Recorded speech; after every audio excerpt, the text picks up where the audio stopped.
와이타임스 정세분석 4025회 중국 관찰 시작합니다. 중국이 건국 이래 단 한 번도 경험하지 못한 복합 경제 붕괴의 한복판으로 빠져들고 있습니다. 부동산, 지방재정, 고용, 소비가 동시에 침몰하는 가운데 베이징이 쏟아부은 모든 부양카드는 하나씩 소진됐고 국제 전문가들은 이제 탈출구가 없다, 이런 진단을 공식화하고 있고요. 이제 중국의 문제가 단기 경기 둔화를 넘어서 구조적 위기로 진입했다, 이렇게 경고를 합니다. 와이타임스가 이 문제를 짚어봤습니다.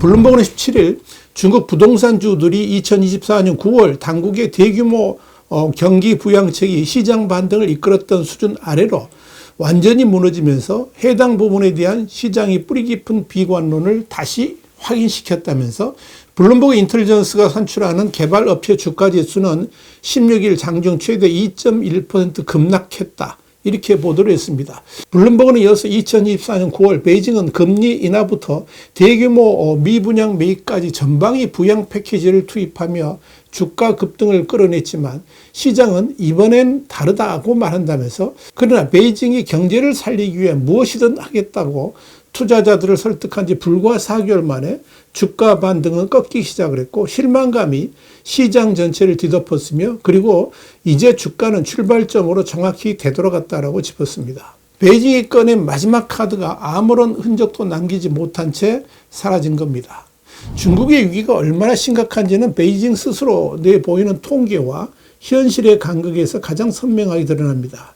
여기에 대해서 미국의 싱크탱크인 료둠그룹은 역사적으로 10분기 연속 디플레이션을 겪으면서 동시에 5% 실질 GDP 성장률을 기록한 경제는 존재하지 않는다면서 중국의 2025년 실질 GDP 성장률이 국가통계국 공식 발표치의 절반 수준인 2.5에서 3.0%에 그쳤다라고 추산했습니다. 여기에 대해서 분야의 최고 전문가와 언론인들이 참여하고 정확하고 또 깊이 있는 정보를 제공하는 니폰닷컴은 2025년 중국 정부 총수입은 전년 대비 1.7% 감소했다면서 코로나19 충격이 절정에 달했던 2020년 이후 5년 만에 첫 감소라고 짚었습니다. 니폰닷컴은 이어서 국가 금고가 줄어드는 상황에서 베이징이 내세우는 5% 성장 통계는 더 이상 아무도 믿지 않는다라고 밝혔습니다. 로든그룹의 이코노미스트인 카미유 블루누아는 구조적 개혁 없이는 베이징이 생산자 가격 디플레이션에서 탈출할 방법이 바닥나고 있다, 그러면서 주요 정책 도구들이 이미 사실상 소진 상태에 가깝다라고 경고를 했습니다. 쓸 카드가 없다는 이야기입니다. 로든그룹 중국 시장 연구 파트너 로건 라이트는 디플레이션 문제는 구조적이라면서 단기적인 데이터 이상이나 특정 정책 부양책으로 쉽게 해결될 성질이 아니다, 이렇게 단언했습니다. 블룸버그는 중국 주택가격은 4년 반째 계속 하락하고 있으며 이는 미국의 2008년 금융위기에 버금가는 가계자산 파괴에 해당한다면서, 그러나 미국과 달리 중국의 하락은 아직도 가속되고 있다, 이렇게 짚었습니다. 외교 전문지인 더 디플로맷은 사실 부동산은 단순한 한 개의 산업이 아니라 철강, 시멘트, 건설, 금융, 지방재정, 가계 소비 전체를 관통하는 중국 경제의 중심 기둥이었다면서 한때 GDP의 3분의 1을 차지하던 부동산 비중은 현재 11.4%로 급락을 했는데 중국은 지금 그 자리를 채울 대안은 없다라고 밝혔습니다. 디플로맷은 이어서 로든그룹 추산에 따르면 중국 부동산 부분의 총 규모는 2023년 2조 9천억 달러에서 25년 2조 1,500억 달러로 2년 만에 8천억 달러가 증발했다면서 같은 기간 부동산과 연계된 인프라 지출도 7,600억 달러에서 6,500억 달러로 유축되며 GDP 손실만 합산 9천억 달러에 달한다라고 지적했습니다. 디플로맷은 이어서 2020년부터 24년까지 중국 부동산 시장 손실은 이미 120조 위안, 그러니까 한 18조 달러를 초과했고 지금은 170조 위안을 넘어섰을 가능성이 높다면서 이는 미국의 2008년 금융위기나 일본의 거품 붕괴를 능가하는 규모다라고 짚었습니다. 가계자산의 70%가 부동산에 묶여있는 중국에서 이 같은 손실은 소비 붕괴로 직결됩니다. 소비가 줄면 기업이 감산을 하게 되고 기업이 감산하면 임금이 깎이게 됩니다. 또 임금이 깎이면 소비가 더 줄어드는 디플레이션 소용돌이가 이미 작동 중이라 하는 이야기입니다. 블룸버그는 주요 원자재 시장도 이 충격을 반영한다면서 태양전지 핵심 소재 폴리실리콘 가격은 2022년 최고점 대비 5분의 1 이하로 폭락을 했고, 건설 현장이 필수적인 철근 가격은 8년 만에 최저치로 추락했으며, 상장기업 6천여 곳을 분석한 결과 2025년 상반기 손실을 기록한 중국 상장기업 비율이 25%를 넘어서 최소 4반세기 만에 최고 수준에 도달했다. 중국 최대 부동산 개발업체인 완커의 계적은 이 위기의 본질을 압축한다면서, 완커는 2025년 연간 순손실로 사상 최대치인 882억 위안, 그러니까 한 128억 달러를 기록했고,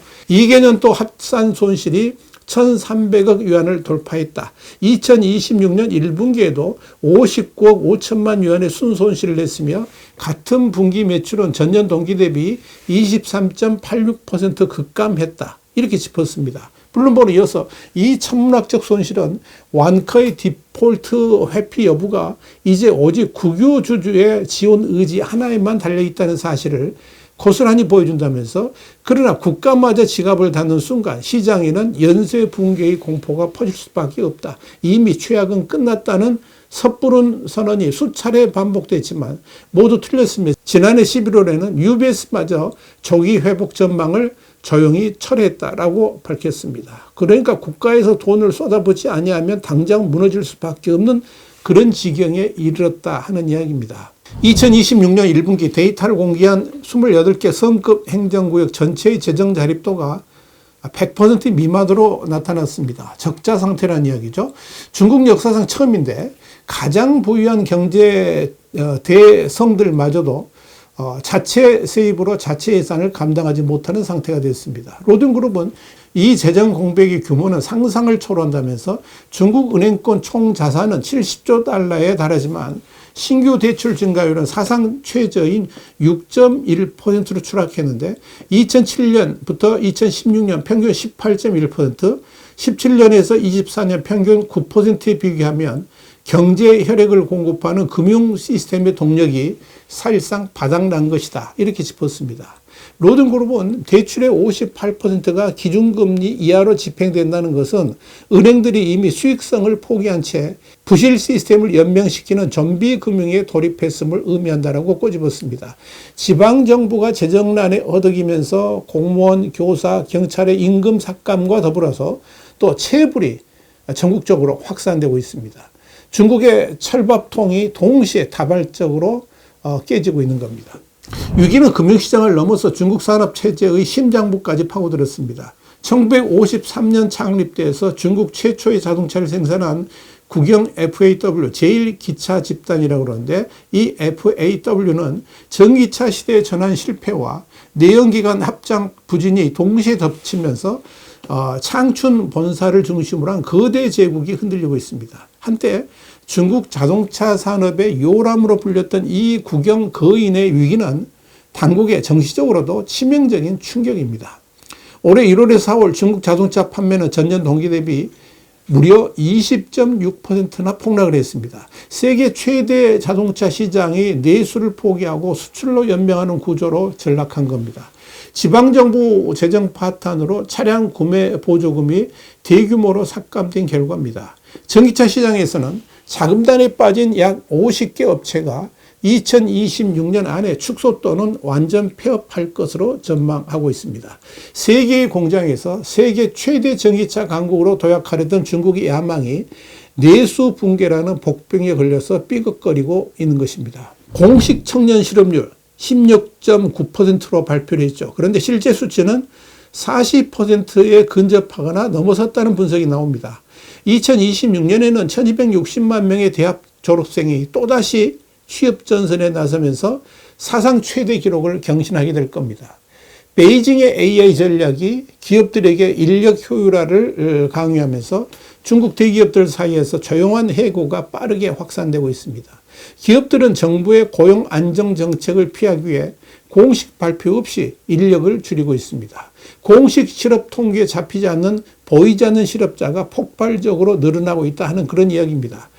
이들은 배달 플랫폼과 단기 아르바이트를 전전하면서 3억 2천만 명에 달하는 플랫폼 노동자의 군단, 엄청나죠? 이 이론이 되고 있는 겁니다.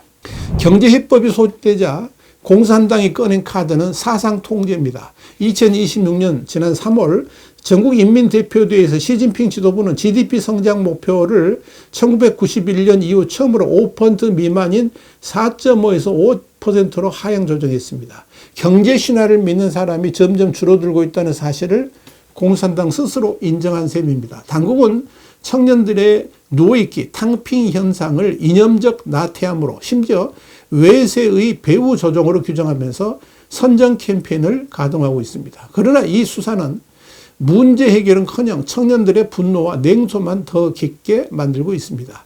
유라시아 그룹은 2027년 제21차 당대회를 앞두고 시진핑은 소비 부양과 구조 개혁 대신에 정치적 통제와 기술 패권을 우선시할 것이라면서 베이징은 위기 그 자체를 막을 수단은 있지만 그 과정에서 국민 생활 수준은 계속 악화되고 그 충격은 전 세계로 퍼질 것이다. 이렇게 경고를 했습니다. 역시 외교 전문지인 포리폴리스는 공산당이 직면한 위기를 관리된 쇠퇴로 규정을 하면서 이는 정치 지배력을 유지하는 동시에 성장, 기회, 제도적 신뢰라는 약속을 점점 이행하지 못하는 구조다라고 짚었습니다. 이는 붕괴가 아니라 더 위험한 무언가, 그러니까 오랫동안 지속되다가 어느 순간에 갑자기 더 이상 버티지 못하는 불안정한 균형을 나타날 수 있다. 이렇게 지적하고 있는 겁니다. 중국 경제의 가장 큰 문제는 성장률 자체가 아닙니다. 부동산, 지방재정, 고용, 소비가 동시에 흔들리는 구조적 위기 속에서도 베이징이 시장 개혁보다 통제를 우선하고 있다는 점입니다. 과거 중국은 위기가 닥칠 때마다 대규모 부양책으로 시간을 벌 수 있었습니다. 그러나 이제 세계는 묻기 시작을 했습니다. 시진핑 체제는 과연 경제를 살릴 능력이 남아있는가? 아니면 쇠퇴를 관리하는 단계로 들어선 것인가? 여러분 어떻게 생각하십니까? 참으로 한심한 나라입니다. 와이타임스 중국 관찰이었습니다. 감사합니다.